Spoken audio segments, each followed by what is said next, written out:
Hello everyone, and welcome back to another episode of Hermitcraft. We are starting this one off in the jungle base, deliberately flying into the honey tower. That's what I'm going to call this one, the honey tower.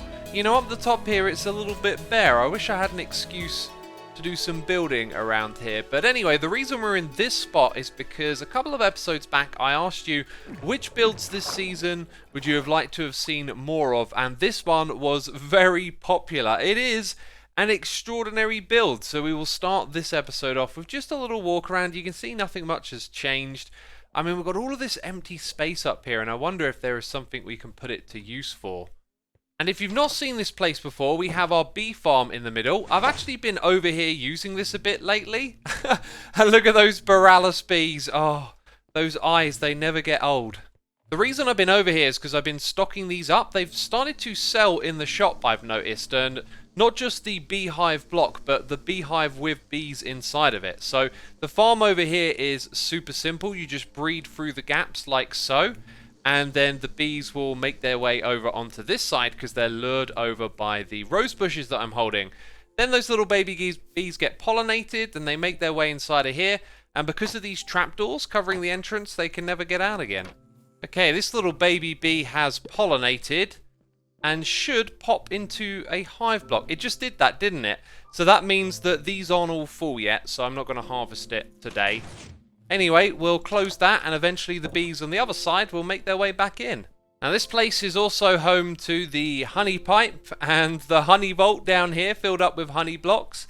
And of course we've got our farms. On the right hand side we have a whole bunch that will make the honeycombs, and on the left hand side we've got the ones that make the honey bottles. So there's a whole bunch of combs, and these things are usually filled up to the brim. There you go, look at that, always fully stocked. And it was this part here that was our very first build in the base this season, so humble beginnings you could say. It was an absolute grind to get all of these materials together, but I wanted to get this thing started off with a bang, and it started with this, and then it ended up with that tower and all these other ones around it. Oh, it's been a really epic project. So I hope that scratched your itch to see that project again. Over here though, I've got bad news. It looks like the rabbits have got their revenge twice on us now. So last episode we built a ginormous rabbit's foot farm that kind of failed. It didn't work. And you know what? We've got the means to get a reasonable amount of these, but unfortunately the brewer over here does not work. So you can see that I put in extra hoppers to try and fix this problem, but it's actually something entirely different. Aha, so check this out. We've got awkward potions. For some reason we have a netherwort here, and then we have 2 rabbit's foot. So I'm going to remove one of those and let this thing do its brewing. Okay, now we're down below because when this comparator activates, for some reason it activates twice. There it goes. Why does it blink a second time? I do not know. Every little bit of redstone here is exactly the same as all of the other brewers that do not make that double pulse. And because it does that, it dispenses 2 ingredients. So I guess maybe one solution here is to perhaps shimmy some of the redstone around here so we actually account for that double pulse, which is just going to be a pain in the bum. Okay, I found the problem and it's got me questioning everything. It was actually laggy the other day when this wasn't working and I added extra hoppers up here. And then what I realized is that when we have the ingredients go through the extra hoppers, it creates an additional pulse here. And this then interacts with what's stopping the potions from going down below. And that then creates the additional pulse at the bottom, which is why we get the 2 sets of ingredients. Anyway, now you can see it's working. But this has got me worried that we've fixed this elsewhere and it hasn't done the same thing. And now that I come over here and look at it, I think I know why this doesn't break it here. Because it gets 2 ingredients first of all going straight down in a chain, which doesn't cause a pause. One ends up in the brewing stand, the other one ends up above it activating this comparator. So when the 3rd ingredient comes along a little later, it means this thing isn't creating an additional pulse. So it's fixed. Evidence of is right here. We've got shulker boxes full of the leaping potions. And we'll be back here later on in the episode.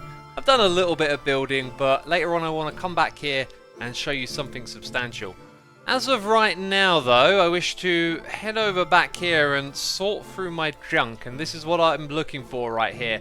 Some rabbit's heads. We're going to go put these up for sale, and we'll do a quick run around and collect all of our diamonds. So we're looking good. I have collected over a stack of diamonds. I've taken notes for all the things that I need to restock, and on here we got some stone and cobble that needs restocking. We still have customers coming over here, so it was a very good idea a couple of episodes back to buy all of that stock from Grian. I've been using it to build, and now we can use it to restock. Anyhoozle, with all of our diamonds rounded up, there is one shop over here that hasn't made a profit at all. As you can see, no sales yet, but it's only been here for a few days. And I got a lot of comments about this right here. You know, it was an experiment, it didn't turn out too great, and a lot of you want to see me change this, which we will do later in this episode. Right now, though, we're going to go start a new project over in the base. Now, we need to build a farm to supplement a future project, and it's kind of ironic because I'd been thinking about where exactly we could build this. And taking a trip over to this project earlier on, I remembered that we got this big blank back wall here, and I believe there's a bunch of space behind it. Probably enough for our project. Oh yeah, we are going to have... it might be a little bit tight in this area, but we do have plenty of space to fit something in. Alternately, we could just create a little bit of transport that takes us up and down, and then maybe use this space here. So my friends, we need turtle shells for brewing potions, and that means we need to farm turtles. Which means that we're going to need some seagrass to breed them together. This is the material of choice. Look at those little Xisuma turtles. Oh, it cracks me up every time I see that. So yes, we're going to need a lot of seagrass, and I've just basically been thinking about how a contraption like this would work in my head. Should be pretty straightforward because you can bone meal the gravel, and we'll put a dispenser underneath the gravel that we've got here, and it will create seagrass in any biome, I believe. The question that I have is how do we get the items out of here? And I've also got a feeling it might need 2 tool water to create some of this. So let's go in there and bone meal. Aha, look at that. We get that 2 tool seagrass in there. And then if we come around to this side and just power this, then all of it breaks. Aha! Yes, you need player interaction to make this work. So my friends, this is why we do creative world testing first rather than just flying straight into it into survival. So if I'm going to build a farm knowing that this needs player interaction, we need to figure out how far the player can reach in survival. So I planted down 7 of those. Let's pop back into creative. Aha, so the reach is going to be 5 blocks. Okay then, everything here should be pretty straightforward. There's a dispenser underneath the gravel, and we can get bone meal to that from over here. Right, and then we can put a big supply of chests. So that's going to periodically do this. The player's going to go back and forth holding shears, and then there are detector rails on either side. You might only really need it on one side, but I guess we can kind of see this in action. Let's actually swap over into survival for this. So I'm going to hold down left click, and we should probably not use glass at risk of breaking it. And for some reason this isn't actually working. Well, look at this. The dispenser is being powered. You can see particle effects, but it doesn't like putting the bone meal onto the block. Maybe that's because there's water above it. I did not expect this to happen. Okay, let's do a quick experiment. What if it does it from above? Right, it's okay with that. But it doesn't like doing it from below. Well, one thing I don't want to do is complicate my collection system for these items. So if we power it at either end, then it's going to achieve the same job, right? Might not be as efficient, but we got plenty of bone meal to waste. Now this collection system's going to be pretty simple, and I think I just thought of a really good tip, which is to use slabs here. So what I was going to do was fill this in with full blocks and then replace the water sources after, which can be kind of tricky, and I'm hoping now that the water is going to behave and go all the way over to the edge there. Excellent. So with water sources across like this, when the items come to the top, they're going to go all the way over here to the edges. And because we use slabs, when we destroy this, we get to retain our water source blocks. Oh, this looks great. This is working, right? Yep, you can see each time the bone meal is taking effect, the items are going to the top and going over to the edge. There's just one more thing, you see. Eventually, we're going to run out of shears, so we need to be able to dispense me a new set of shears as well. So consider this a crude working project, but I think the concept works. It's just, is this the right place to put it? Now, let's assume wherever those shears are on that pressure plate, the player will pick it up when they go past. They're only going to pick it up when their shears break, because the rest of their inventory will be full. So we take one, and in theory that should have just dispensed another one up. Okay, turns out it's a bud powering issue, but unfortunately the items do not make their way directly upwards. They can kind of veer off to the side, so that idea will unfortunately not work. Okay, forgiving that we would power the trapdoor over here, I believe this works. Let's take the shears. That will dispense another one and then turn the torch up the top here. Now, because this is higher up and we've got some blocks here, it's basically going to hit a wall and always fall down onto this pressure plate and should always be in reach of the player. So that is right against the wall over there. Let's clear a space in our inventory, pop in here, go across. We should pick it up. We did, nice and easy. There we go, proof of concept. So now all I got to do is refine, possibly compact this design, and we'll build it on Hermitcraft. Now I rarely fly from here up to this tower, but it just kind of reminds me of how close it is. We can whiz over here in seconds. And look at this, I'm prepping up to kind of fit it into the build theme and see if it fits, and it looks like we've got just enough space to squeeze this contraption in. Well, what's this I've just discovered hidden behind a wall, eh? Yeah, this little guy came out to play a moment ago, but then it turned to night. You know who this is, right? It's Etho. There's also a tactical tickle somewhere in this area. I can hear it, it's annoying. Anyway, I'm trying to wire in the redstone for the pressure plate, and because of symmetry reasons, I'm putting it on both sides, so I'm modifying the walls here to hide in some redstone torches. So not only are we squeezing in these redstone torches to go up to the dropper here, I'm also trying to make this so that you can actually access a bunch of chests through this gap.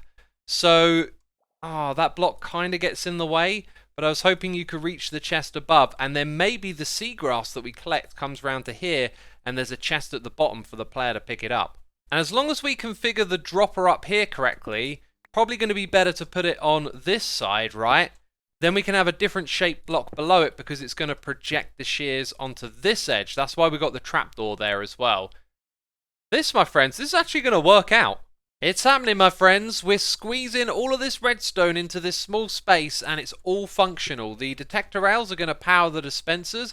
And over here at the shearing stations, everything is squeezed in and working. This chest is going to have the seagrass in. This one we can put bone meal into, and we can also go up top. If you look here, I removed one of the end rods, and that allows us to just jump up here, get in this minecart and get to the back area. So we've got a bunch of like double chests here stacked up on top of one another. The top one is where we put our shears, and thinking about it, we're probably never really going to fill that up. And also, they can despawn, right? When they despawn, they'll come off the pressure plate and another one will get put on again. So I kind of need to come and turn this thing off manually after we're done using it. And now, yeah, everything's ready for the water. Below here, we've got hoppers, and they just go around into those chests. And yeah, I think that's everything you need to know. And with beautiful timing, before I put the water in here, I noticed that the dispenser isn't in the middle. This is actually supposed to be one block further forward, this bit. And this, my friends, is the final result. In theory, this will work, but in practice, something's probably going to go wrong. Anyway, let's stock up the bone meal. Going to put 9 stacks on either side. Then we need to head up top and stock this thing up with shears. Now, because this dropper is currently powered, I can't send this thing a signal, really. Actually, I think I can. I'm pretty sure behind this block, and then it's parallel over on this side, there is a redstone torch. No. The redstone torch is there. It's the other side of this block. Oh yeah, same problem. So that block is already powered, so the button doesn't even matter. So I guess the way to fire it up is to put an item on it and then pick that item up myself, step back. Aha, and it's ready to go. And now it's time to place down our minecart and hold right click. I really hope that this works. No, one more thing I've got to do. I've got to fill up the inventory. Right, let's make sure there's nowhere else for shears to come in. Look at this, the bone meal works. Okay, I'm officially holding down left click. Bam. Yes. Oh, except no, we are getting the bone meal on either side. Okay, next trick is to hold down F3 and T. This will reload the resource pack, but it will remember that I'm holding down click. So that is me clapping my hands. And that's it. We got ourselves an AFK seagrass farm.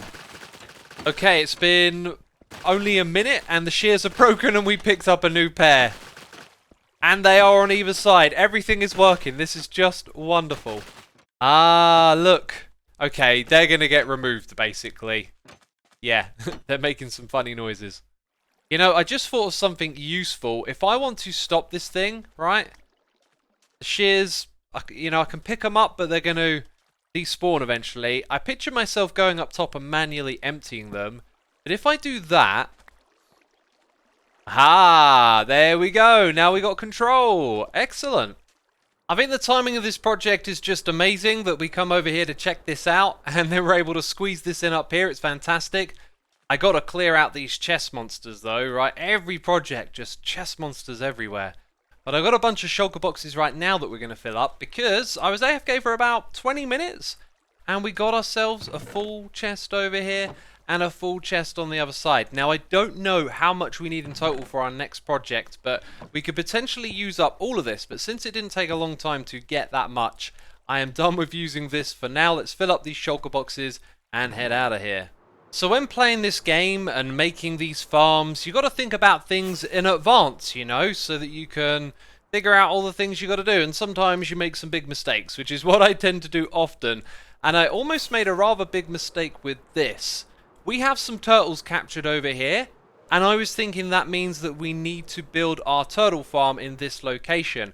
Whereas actually what we need to do is gather all of these eggs, and then we can use the eggs to hatch new turtles in the location that we want. And so this means we could potentially build another tower or project in this area. So I have got to scout out a potential place to put yet another one of these crazy towers together. And recently I've been working on a design for this over here. It's kind of like big and fat and difficult to decorate, but I'm sure the inspiration will hit me at some point. So I'm kind of thinking to tie things together, maybe around over this space is the spot for the turtle farm. But we're not going to worry about that this episode. Right now I'd like to show you some progress over in this spot. So you've seen the top area, but now you're going to see the bottom area unlike before, as I have done quite a bit of work down here. Look at this. It's all been finished. This is basically the final design for this part right here. It feels kind of spooky, not too dark, but just about right. Got a similar vibe to up top. And if we go in this direction, you might just spot the stairs going off the edge there. So this area is kind of unfinished. You can kind of see the sky is still coming into this space. But down here is how we go to the next level down below. It actually fits in really nicely that you can just walk around these couple of staircases and then you're down on this level. Now our floor here does go a little bit lower, but we're going to raise everything up and it's all going to be at this height here, and you're going to be able to walk over the chests and use the modifiers. But decorating this area down here, I think I want to make it different from what's up top, and we ain't even going to touch that today. I just wanted to show you this glorious staircase. I love how this one right here turned out. Oh yeah, and look at the basalt here. Okay, I was umming and ahhing about what to do, but then eventually found this combination, brought in some basalt, and I think that's really quite nice. Sound the alarm bells, peeps. Something bad has happened. Well, not really. Maybe good, even. Grian has restocked the barge, and that is a lot of stone and cobble. And the prices have gone up as well. It's now 9 diamonds per box. If I'm to buy them out again, this is going to bankrupt me, isn't it? Oh, actually, cobble and stone are 6, so it's not that bad.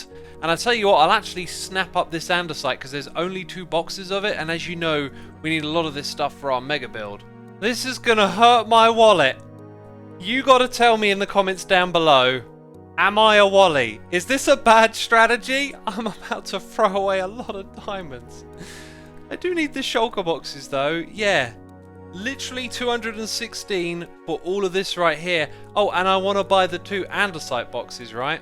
Well, my friends, it has been done. Everything is gone. I've bitten the bullet. I've taken all the shulker boxes. And I think I've just realized where all of this is coming from. You see, over here in this area, Grian's been doing a lot of digging. I mean, there is a hole. I think this is his mini game, and it goes all the way down to the bottom of the world. So I really hope that's the last of it. Also, who's following me? It's Impulse. We playing a game of Sky Tag now.